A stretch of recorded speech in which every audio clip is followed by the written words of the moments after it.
വീട്ടിൽ നിന്ന് പണം കണ്ടെത്തിയ സംഭവത്തിൽ ജസ്റ്റിസ് യശ്വന്ത് വർമ്മയുടെ മൊഴി ഇന്ന് ആഭ്യന്തര അന്വേഷണ സമിതി രേഖപ്പെടുത്തും. 3 ജഡ്ജിമാർ അടങ്ങുന്നതാണ് സമിതി. ആഭ്യന്തര അന്വേഷണ സമിതിക്ക് മുൻപാകെ ഇന്ന് ഉച്ചയ്ക്ക് ജസ്റ്റിസ് വർമ്മ ഹാജരാകും. ബി ബാലഗോപാൽ വിവരങ്ങളുമായി ചേരുകയാണ്. ബാലു, രാജ്യത്തെ തന്നെ പിടിച്ചുകുലുക്കിയൊരു സംഭവമാണ്. നീതിന്യായ വ്യവസ്ഥയിൽ എത്രത്തോളം അഴിമതി ഉണ്ടായിട്ടുണ്ട് എന്നടക്കമുള്ള കാര്യങ്ങൾ. ഇതിനിടയിലാണ് ഈ പണം കടത്തിയതുമായി ബന്ധപ്പെട്ട ഒരു സ്ത്രീയുടെ സംഭാവന എത്രത്തോളമാണ് എന്ന് സംബന്ധിച്ച് പോലീസ് അവിടെ അന്വേഷണം നടത്തുന്നത്. കത്താത്ത പണം അവിടെ നിന്ന് കടത്തി എന്നടക്കം അതിൽ പോലീസ് സഹായിച്ചു എന്നടക്കമുള്ള വിവരങ്ങൾ കൂടി പുറത്തു വരുന്നു.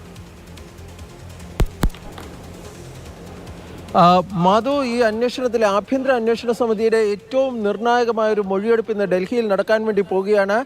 ഇന്ന് ഉച്ചയ്ക്ക് ശേഷം ജസ്റ്റിസ് യശ്വന്ത് വർമ്മ ഈ ആഭ്യന്തര അന്വേഷണ സമിതിക്ക് മുമ്പാകെ ഹാജരാകുമെന്നാണ് ലഭിക്കുന്ന വിവരം. ഈ ആഭ്യന്തര അന്വേഷണ സമിതിയിലെ 3 അംഗങ്ങളും, അതായത് പഞ്ചാബ് ആൻഡ് ഹരിയാന ഹൈക്കോടതിയിലെ ചീഫ് ജസ്റ്റിസായ ഷീൽ നാഗു, ഹിമാചലിലെ ചീഫ് ജസ്റ്റിസായ GS സന്ദ്വാലിയ, കർണാടക ഹൈക്കോടതി ജഡ്ജിയായ അനു ശിവരാമൻ, ഈ 3 പേരും ഡൽഹിയിൽ എത്തിച്ചേർന്നിട്ടുണ്ട്. ഇവർക്ക് മുമ്പിലാണ് ഈ ജസ്റ്റിസ് യശ്വന്ത് വർമ്മ ഹാജരാകുക എന്നാണ് ലഭിക്കുന്ന വിവരം.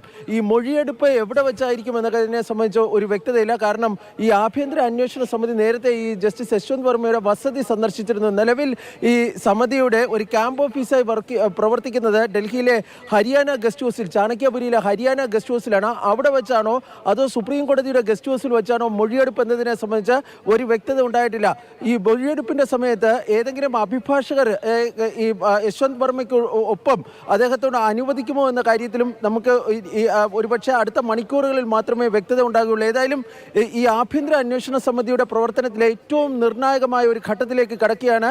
ഇതിനുശേഷം ഡൽഹി ഹൈക്കോടതി ചീഫ് ജസ്റ്റിസ് DK ഉപാധ്യായയുടെയും അതുപോലെ തന്നെ മറ്റ് ചില ഡൽഹി ഹൈക്കോടതിയിലെ രജിസ്ട്രാർമാർ ഉൾപ്പെടെയുള്ളവരുടെ മൊഴിയെടുപ്പും ഇന്നും നാളെയുമായിട്ട് നടക്കുന്നതായിരിക്കും. എത്രയും വേഗം ഈ അന്വേഷണ റിപ്പോർട്ട് പ്രാഥമിക അന്വേഷണ റിപ്പോർട്ട് ചീഫ് ജസ്റ്റിസ് സഞ്ജീവ് ഖന്നയ്ക്ക് കൈമാറുമെന്നാണ് ഈ സമിതിയുമായി ബന്ധപ്പെട്ട കേന്ദ്രങ്ങളിൽ നിന്ന് മനസ്സിലാക്കാൻ വേണ്ടി സാധിക്കുന്നത്.